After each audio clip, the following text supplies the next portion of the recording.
Vous nous suivez à partir de Kinshasa. Merci de nous rejoindre sur Télé 50 pour vous informer.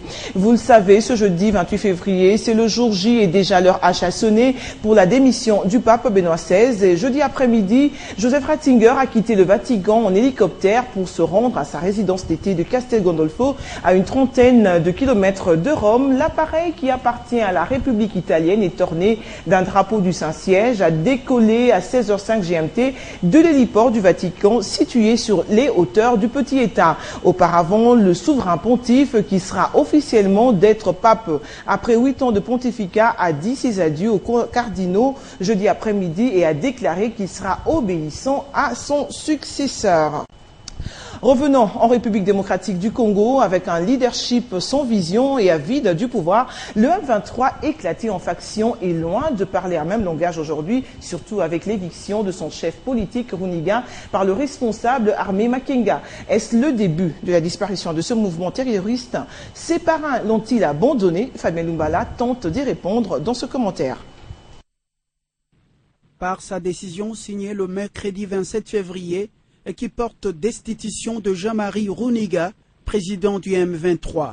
Sultani Makenga, qui agit au nom d'un soi-disant haut commandement militaire de ce mouvement, accuse Jean-Marie Runiga des détournements des ressources financières dont l'origine reste encore inconnue pour l'opinion congolaise. Il est également reproché à Runiga la malversation financière, les divisions, la haine ethnique, l'escroquerie et le manque de professionnalisme et d'éthique politique. La division est consommée au sein de la pseudo-rébellion. La réconciliation entre les deux factions ressemble désormais à un mythe décisif. L'Ouganda de Yoweri Museveni, l'un des parrains de ce mouvement, aurait essayé, mais sans succès.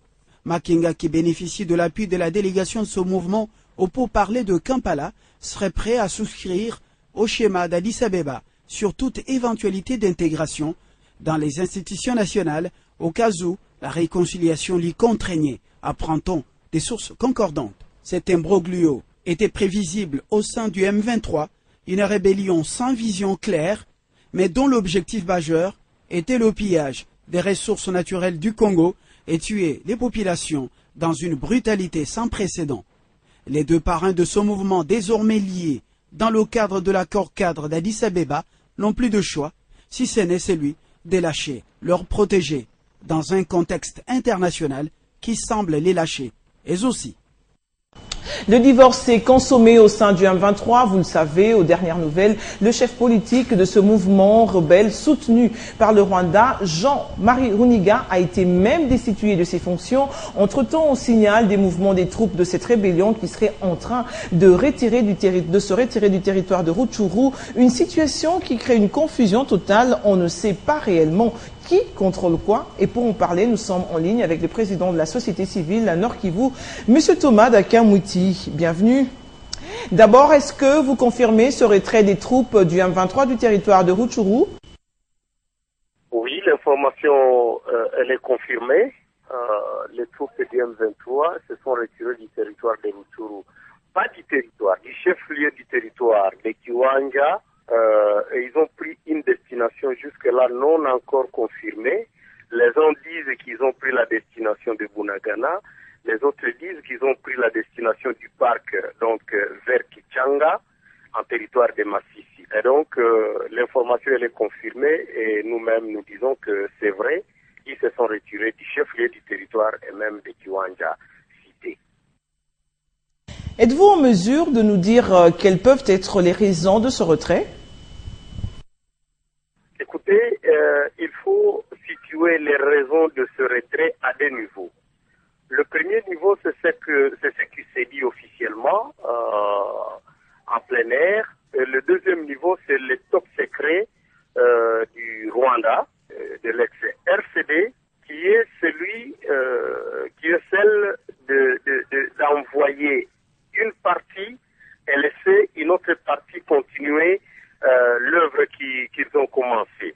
Et donc, ce que nous connaissons, c'est que il y a un petit conflit à l'intérieur, un conflit de leadership, mais nous pensons aussi que comme c'est une stratégie qui a payé, pour eux c'est une stratégie qui paye, nous croyons que cette stratégie consiste à envoyer après Addis Abeba avec l'accord cadre, mais aussi avec les pourparlers de Kampala. Nous pensons que une partie va devoir accepter de déposer les armes, mais avec la stratégie de déstabiliser l'Est de la RDC, nous pensons qu'une partie, ce qu'ils appellent conflit à l'interne, une partie va devoir dire que les engagements de Kampala, le problème de Addis Abeba ne les concerne pas. Thomas Dakin-Mwiti, peut-on savoir au stade actuel qui contrôle ce territoire?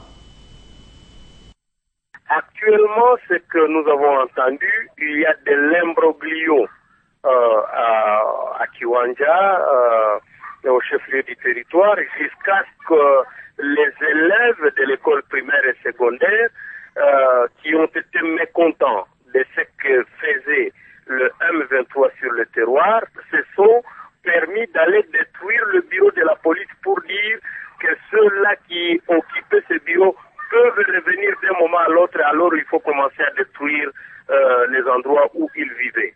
Et entre autres bâtiments qui a été détruit la journée, aujourd'hui, il semblerait que c'est le bureau de la police qui a été détruit. Nous attendons avoir les confirmations de nos collègues qui sont sur le terrain, mais dans l'informel, nous sommes informés que c'est comme ça que les choses se sont passées. Mais en réponse à votre question, il y a l'imbroglio, on parle de Maï, on parle de je ne sais qui, donc des troupes armées qui se permettent aussi de venir. Vous savez que quand le chat est absent, les souris dansent. Merci Thomas Dakin-Mwiti. Je rappelle que vous êtes président de la société civile Nord Kivu. Autre chose, les ambassadeurs des pays signataires de l'accord cadre sur la paix à l'est de la RDC ont conféré ce jeudi au Palais du Peuple avec le président de l'Assemblée nationale et secrétaire général de la majorité présidentielle. Le représentant du secrétaire général des Nations Unies, Roger Miss, faisait partie de la délégation et tous ont été informés sur la teneur du dialogue national. Faire comprendre la démarche du chef de l'État Joseph Kabila Kabange sur la tenue du dialogue national aux ambassadeurs de pays ayant signé l'accord cadre d'Addis Abeba, c'est l'objectif de cette rencontre. Le président de l'Assemblée nationale, secrétaire général de la majorité présidentielle, Obé Minakou, a expliqué à ses hôtes la quintessence des consultations politiques et des pré-contacts entrepris depuis 2 semaines avec toutes les couches de la société congolaise. Présent à cette audience, le représentant du secrétaire général des Nations Unies en RDC, Roger Miss, préconise le retour de la paix avec la signature de l'accord cadre d'Addis Abeba. J'ai exprimé pendant la séance nos remerciements et bien sûr de souligner que cette consultation proposée, ça semble être quelque chose de très important, complémentaire aux engagements et principes bien précisés dans l'accord cadre. J'ai bien exprimé l'espoir que ça va impliquer un grand nombre de représentations le plus large possible de toutes les forces du pays et effectivement d'exprimer l'espoir aussi que nous aurons de temps en temps de la part de toutes les représentations diplomatiques avoir cette opportunité d'avoir des échanges aussi pour mieux comprendre et exprimer des vues liées avec cet accord cadre ainsi que les consultations et autres actions qui sont impliquées par les engagements de l'accord cadre. Déterminé à combattre les stratégies mises en place par les milieux marchands pour balkaniser la RDC, les autorités congolaises travaillent d'arrache-pied pour faire échec au plan machiavélique des ennemis de la nation congolaise. Et puis, vous le savez, une équipe institutionnelle séjourne actuellement au Bas-Congo. Ce déplacement pour Matadi depuis le mardi dernier, c'est pour se rendre compte sur terrain de la situation qui bloque la mobilisation des recettes. Cette délégation doit en outre trouver les vraies raisons qui bloquent la mobilisation des recettes qui accusent des contre-performances ce dernier semestre. Bas-Congo, port de Matadi, c'est ici que doit se faire l'évaluation devant assurer le désengorgement. Mais bien avant de prendre des mesures qui s'imposent, cette délégation institutionnelle doit s'imprégner de toutes les réalités sur le terrain afin de désengorger ce port. L'accroissement des recettes douanières et fiscales, mais également l'amélioration du climat des affaires au port de Boma et de Matadi, constituent des mesures additionnelles. Tout a été visité de fond en comble, le guichet unique, l'administration de tous les intervenants au port du terminal à conteneurs, le scanner et les différents quais d'accostage. La visite s'est terminée au chantier quai 3. Le port de Matadi n'est pas propriété, rien que des populations congolaises du Bas-Congo. Non, c'est une propriété des 70 millions de Congolais. Et donc nous sommes venus pour revoir une deuxième fois toutes les contraintes et nous les avons déjà passées en revue en grande partie avec tous les dirigeants et nous espérons que d'ici la fin de la mission, nous allons prendre toutes les décisions pratiques, j'insiste, qui doivent être prises et peut-être même des décisions difficiles, mais l'essentiel c'est qu'on aille dans la bonne direction. Sur place à Matadi, une autre évaluation sera faite. Elle concerne l'implication de l'ordre opérationnel. Rappelons que cette mission est résultante de celle qui a été conduite au mois de juillet 2012 par le Premier ministre pour assurer le désengorgement du port de Matadi. Et puis le Premier ministre Matata Ponyo est l'un des téléspectateurs et partenaires privilégiés du 4e pouvoir, ce qui explique l'audience qu'il a accordée à l'équipe de l'émission Profondeur qu'anime Kibambi Shintoa, le chef de l'exécutif, a encouragé le présentateur à faire mieux et continuer sur cette même lancée car un travail bien fait est-il une contribue à l'édification de la nation. Pour le Premier ministre, la nation a besoin de ce genre d'émission qui met en exergue le patriotisme. On l'écoute.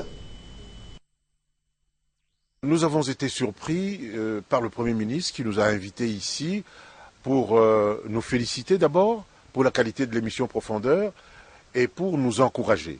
Il nous a dit continuez parce que c'est une émission qui non seulement informe mais également éduque la population dans le sens de l'effort, dans le sens du travail bien fait, dans le sens du patriotisme, dans le sens de la connaissance du pays et de l'amour entre nous Congolais. Au bout d'un travail assidu, d'un travail intelligent, se trouve toujours une récompense. Et elle ne sera pas financière, sera la reconnaissance par l'autorité, par exemple, comme aujourd'hui, reconnaissance du travail bien fait. C'est une consécration. L'accord cadre-paix pour la pacification, dans l'Est de la République démocratique du Congo, signé le dimanche dernier, n'a jamais été question de brader les ressources naturelles du pays, ni remettre en question la légitimité des institutions et encore moins consacrer la balkanisation du territoire national. Vous vous souvenez certainement de cette déclaration du ministre des Affaires étrangères qui iront contre la conviction des jeunes de l'Alliance des jeunes kabylistes qui eux aussi soutiennent cet acte du gouvernement par cette signature. Suivez. Cet accord n'est pas à considérer isolément, il fait partie d'un ensemble de mesures. Un message bien capté par la population congolaise au lendemain de ce point de presse, le cas de ces jeunes de l'Alliance des jeunes kabylistes, une structure de soutien au président de la République qui salue de manière fracassante cette signature. Contre toute attente des ennemis de la République et des prophètes de malheur qui s'attendaient tout de suite à ce que le gouvernement fasse recours à l'option militaire, ces derniers ont été confus au grand jour par la sagesse légendaire de Joseph Kabila, à nouveau renouvelée, qui a su emprunter le mode pacifique de règlement des conflits tel qu'exigé sur la scène internationale et en est sorti vainqueur. La jeunesse kabyliste lance un appel pathétique à toute la population se trouvant sur l'ensemble du territoire national à se ranger derrière le président de la République, garant de la nation. L'ingéniosité, l'intelligence et l'intelligibilité de Joseph Kabila ont fait l'actualité des Nations Unies. Aujourd'hui, la République démocratique du Congo s'est revêtue de sa plus belle robe diplomatique et a arraché en effet respect de sa souveraineté et de son intégrité territoriale, conformément à la traçabilité des bornes établies par la conférence de Berlin de 1885. Un soutien qui devra, ont-ils laissé entendre, permettre l'atteinte des objectifs, notamment celui de faire de la RDC une puissance économique unie et prospère. Raïs, toujours. Du sport pour finir, après plusieurs reports quant à l'ouverture du championnat de la Ligue provinciale de handball de Kinshasa, le président de cette ligue annonce le démarrage de son championnat ce week-end. L'occasion pour le